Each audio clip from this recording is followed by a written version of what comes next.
Live now, Nick Boots, the industry consultant from the business of beer consulting and advisory. Nick, it's good to see you this morning. So let's start with our beloved watering holes. Why are so many going under? Peter, it's a really tough situation at the moment. It's a combination of a number of factors.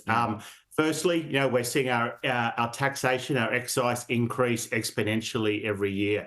We're the third highest tax beer market in the world, and it's really feeling when we see inflation at the rate it's really been driving up the cost of that pint up to $16, $17. We see costs going through the roof for brewers, whether that be insurance, that be power, that be raw materials, the list goes on. And the situation is that we also have a market with two major overseas brewers that command 85% of the market. So actually the access for the Australian-owned small independent brewers to get on a local tap is really tough to do.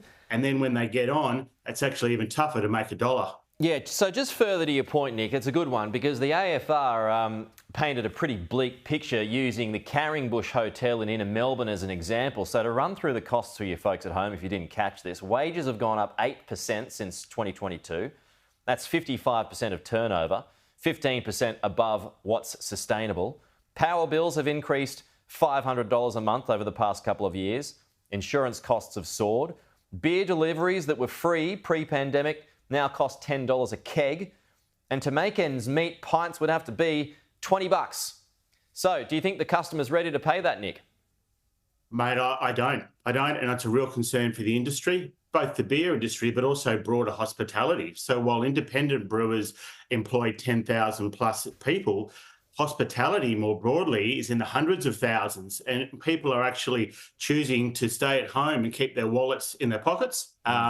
And the industry and the economy in general loses. And the independent brewers and the broader beer industry reached out to the government for a bit of relief at the recent budget process, and unfortunately, got nothing. And the government seems to view the beer industry more as a revenue stream rather than something worth investing in those jobs of the people who work in the industry. So what have they got to do, Nick, to ensure survival of these businesses? And some of them have been around for decades. Yeah, Peter, look, it's a really good question. I think freezing that excise for a period of time, as the UK, as Canada and Japan have all done recently. So there is great precedent in like economies around the world. And the other thing they can do is actually, empower the ACCC to have another look at the conditions in the market at the moment, which for small brewers are rather anti-competitive, with the two big guys commanding the market, that it's really hard for the small guys to get a start. If the ACCC could have another look, we could actually get more competition in the market and give the smaller guys a better crack and hopefully make our beer more competitive. Good points.